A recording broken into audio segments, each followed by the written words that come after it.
If you're a project manager already, but in a different industry than the one you're interested in, for example, you're interested in crossing over from a business side to technology or IT and wondering what are the differences. There's a lot of commonality, but there are some key differences that you need to be aware of and prepare for to make a successful transition. Stick around, I'm going to talk you through them.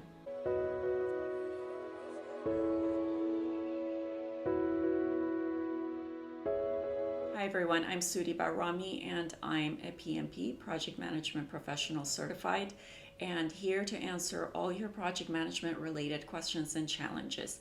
Today we're going to talk about if you are a project manager in a different industry and interested in transitioning into IT, what do you need to know to prepare yourself? To answer all those questions, you're in the right place. If you're new to my channel, welcome. Make sure to hit the subscribe button so you don't miss a thing in the future. And if you're already a subscriber, welcome back. So I'm going to start with project management discipline. The foundation of project management discipline is the same across all industry. If you're familiar with the project management certification, which is PMP, Project Management Professional, by the PMI organization, the Project Management Institute, which is the world's most globally known project management certification. The PMP exam and the certification is meant to be industry agnostic, which goes to show that the foundation for project management, regardless of your industry, is the same.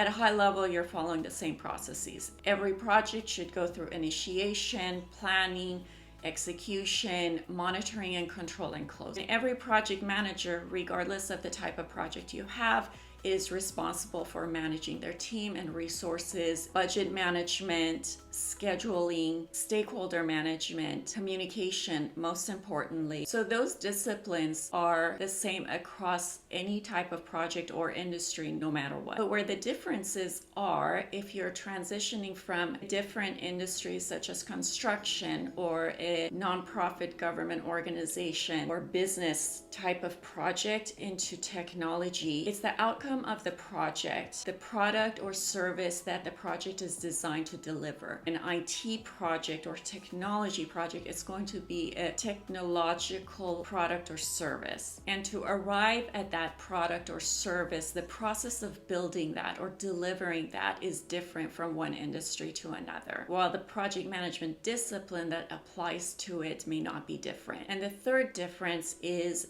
the project team that you're working with. So the expertise of the team members that you'd be working with and talking and collaborating and coordinating the project activities with will have a different level of expertise. So starting with the actual product or service, if you're planning to transition into IT, for example, there are many different areas of IT. So try to explore which area are you interested in. Some of the examples are software development, web development, infrastructure or networking, cybersecurity, cloud computing, ERP or enterprise resource planning, mobile application development, and plenty others. So try to first do some research. Which area are you most interested in?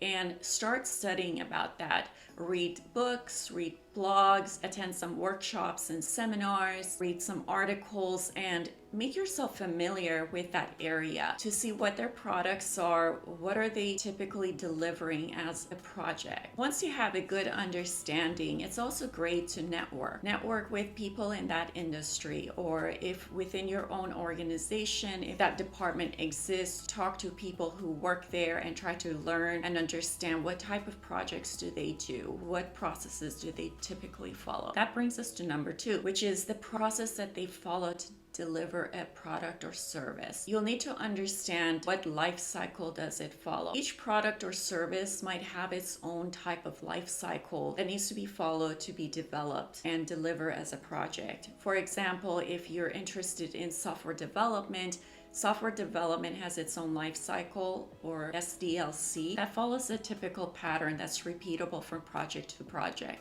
You want to familiarize yourself with that life cycle.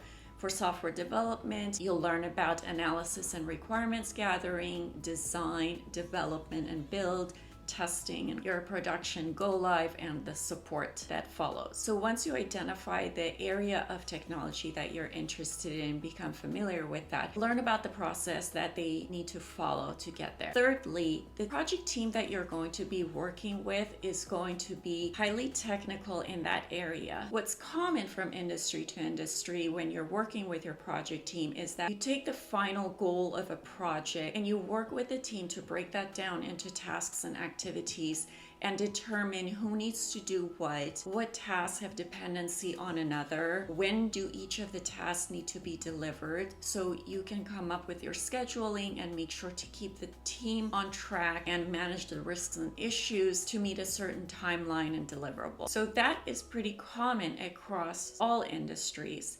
But what makes a difference is if a team is highly technical in a certain area, as a project manager, you want to better understand the terminology or taxonomy that they use so you can have more technologically focused communication with them and be able to communicate better with the team members and gain their respect as a knowledgeable project manager. Do remember, as a project manager, you don't need to necessarily become an expert in a technology, but you do want to be able to speak the same language and have some level of knowledge of what needs to get done. You still want to depend on your team members in terms of the areas of expertise and how something needs to get done, so you can help facilitate, break down the work to your WBS or work breakdown structure, so you can help remove obstacles so they can get their job done. But the more you can speak the same language, the easier the communication will be, and the more respect you gain from your team members. Hope this has been a helpful video for you, and I hope I've answered some of your questions. If you have any other questions or are interested in any other topics in project management, make sure to leave a comment below. Again, if you haven't subscribed, go ahead and hit the button and click subscribe so you'd be notified of my next videos. Until then, see you next week. Thanks for watching.